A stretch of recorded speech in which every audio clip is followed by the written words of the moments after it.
সাপের নাম শুনলেই একটা ভয় কাজ করে। কেউ ভয় পায় সাপের বিষকে, আবার কেউ সাপের আঁকা বাঁকা পথ চলাকে, যাদের মধ্যে আমিও একজন। আচ্ছা ধরুন তো, এই সাপকে যদি আপনি আঁকাবাঁকা ভাবে আকাশে উঠতে দেখেন তখন কি হবে? কি শুনে আত্মা কেঁপে উঠলো? যারা সাপকে ভয় পায় তাদের জন্য এটা দুঃস্বপ্ন।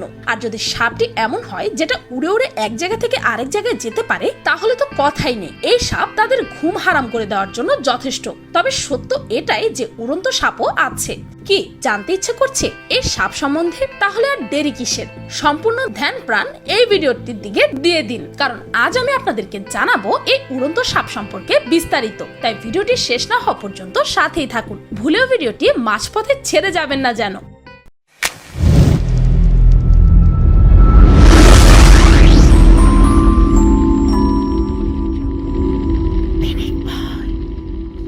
প্রাণী জগতে যেসব প্রাণীর উড়ে বেড়ানোর ক্ষমতা আছে তারা গবেষকদের কাছে সবসময় আকর্ষণের কেন্দ্রবিন্দু ছিল। পাখি, বাদুড়, পোকামাকড় উড়ে বেড়ানো নিয়ে কম গবেষণা হয়নি।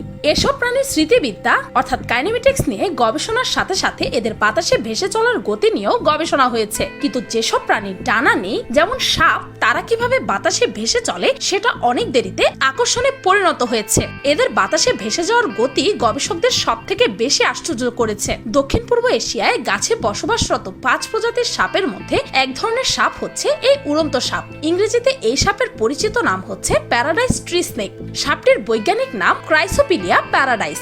অনেকে এই সাপকে গেছো সাপ বলে। অন্য রঙেরও হতে পারে। সাপগুলোর বৈশিষ্ট্য হচ্ছে এরা গাছে উঠতে পারে, উঁচু স্থান থেকে লাফ দিতে পারে, মসৃণ গতিতে উঁচু স্থান থেকে নিচু জায়গায় উড়ে যেতে পারে। এমনকি উড়ন্ত অবস্থায় এই সাপগুলো নিজের যাত্রাপথ পরিবর্তন করতে পারে। এভাবে এক গাছ থেকে আরেক গাছে যাতায়াত করে এই গাছের সাপগুলো। এখন প্রশ্ন হচ্ছে, কিভাবে একটি সাপ কোনো প্রকার ডানা ছাড়া বাতাসে উঠতে পারে? কি এমন ঘটে এদের শরীরে যেটা এদেরকে বাতাসে ভাসিয়ে রাখতে সাহায্য করে? এই সাপগুলো প্রথমে গাছের কোনো এক শাখায় পেঁচিয়ে অবস্থান করে। সাপের সামনের দিকের অংশ গাছের শাখার সাথে ঝুলে থাকে। বাতাসে ঝাঁপ দেওয়ার আগ মুহূর্তে সাপগুলো একটু উপর দিক করে ঝাঁপ দেয় এবং এক জায়গা থেকে আরেক জায়গায় উড়ে চলে যায়। গাছের শাখা থেকে যখন সাপগুলো ঝুলে পড়ে তখন এরা শরীরের সামনের অংশ যে আকৃতির করে ফেলে এবং এরপর উপরের দিকে ত্বরণ তৈরি করে বাতাসে ঝাঁপ দেয়। এই সাপগুলোর সব থেকে আশ্চর্যজনক বিষয় হচ্ছে এরা বাতাসে ভেসে থাকতে পারে। কিভাবে এরা নিজেদের ভার উত্তোলন করে শুধুমাত্র আঁকাবাঁকা পথ তৈরি করে সামনের দিকে এগিয়ে যায়? এই আশ্চর্য প্রক্রিয়ার ব্যাখ্যা বৈজ্ঞানিকভাবে দেওয়ার চেষ্টা করা হয়েছে, কিন্তু কিছু কিছু ক্ষেত্রে বিজ্ঞানও এর ব্যাখ্যা দিতে গিয়ে ধাঁধার মধ্যে পড়ে গিয়েছে। একটু সহজ করে ব্যাখ্যা দিতে হলে এই সাপের গতিপথকে কাগজের বিমানের সাথে তুলনা করা যায়। গাছের শাখা থেকে বের হয়ে সাপগুলো যখন গতি প্রাপ্ত হয় তখন এরা একটু অন্যরকম আচরণ করে। বাতাসে এরা এস আকৃতির রূপ নেয় এবং আনুভূমিকভাবে দুপাশে তরঙ্গায়িত হতে থাকে। গবেষণা থেকে জানা গিয়েছে এই তরঙ্গায়িত হবার ফলে যে কম্পনের সৃষ্টি হয় সেটা 1.3 হার্টজের, অর্থাৎ 1 সেকেন্ডে 1.3 বার কম্পন সৃষ্টি হয়। এরকম হওয়ার সাথে সাথে সাপের গতিপথ অর্থাৎ গ্লাইডিং পাথ ছোট হয়ে আসে। এরকম দোলন বা তরঙ্গ প্রাপ্ত হবার কারণে কোনো একভাবে সাপের নিজের ভার বহন ক্ষমতা বাড়িয়ে দেয়। বাতাসে এই সাপগুলোর গড় গতি প্রতি সেকেন্ডে 8 মিটার এবং নিচের দিকে নামার সময় এদের গতি হয় সেকেন্ডে 5 মিটার। এই সাপগুলো 30 ডিগ্রি কোণ বরাবর গ্লাইড করে এগিয়ে যায়। উড়ন্ত সাপগুলোর গতি নিয়ে যেসব গবেষণা হয়েছে তাদের মধ্যে বেশিরভাগ গবেষণাই করা হয়েছে এর ভেসে থাকা অবস্থায় ত্রিমাত্রিক গতি নিয়ে।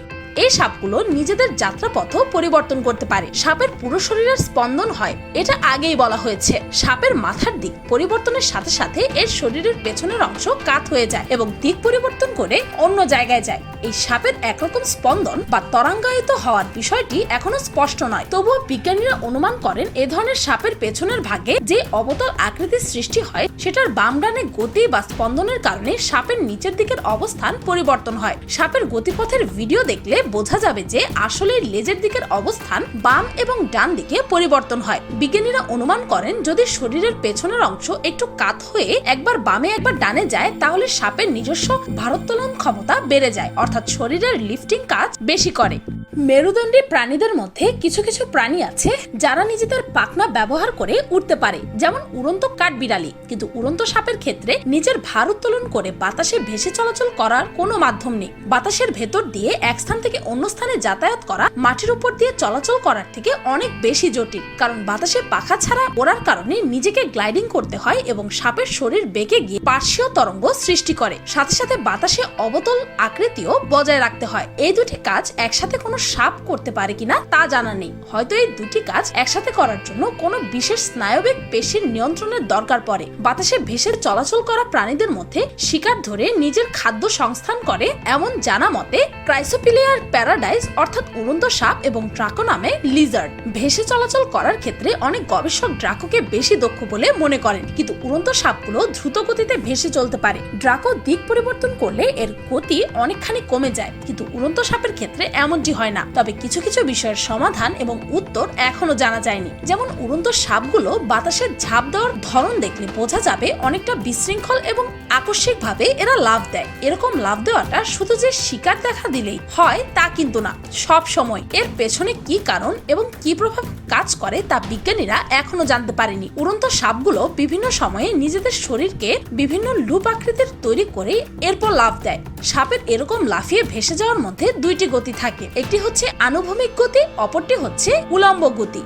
এই দুটি গতির ধরন এক নাকি আলাদা সেটা এখনো পর্যন্ত জানা যায়নি। সাপের লাফ দেওয়ার পেছনে একটি গুরুত্বপূর্ণ প্রভাবক হিসেবে ধরা হয় গাছের শাখাগুলোকে। এই শাখাগুলোর দৈর্ঘ্য, ব্যাস, আকৃতি, নমনীয়তা সাপের উড়ে যাওয়াতে কতটুকু প্রভাব বিস্তার করে সেটিও একটি গবেষণার বিষয়। এই বিষয়গুলো সম্পর্কে জানতে পারলে আমাদের পরিবেশের বাস্তু সংস্থানের নতুন এবং অজানা কোনো দিক সম্পর্কে আমরা জানতে পারবো। বিশেষ করে সাপের ডানা ছাড়া উড়ে যাবার কৌশল আরো বিস্তারিতভাবে জানতে পারলে বায়ুগতিবিদ্যাকে এর কলাকৌশল নিয়ে নতুন দিক তৈরি হবে। তো এই ছিল উড়ন্ত সাপেদের ব্যাপারে কিছু মজার তথ্য।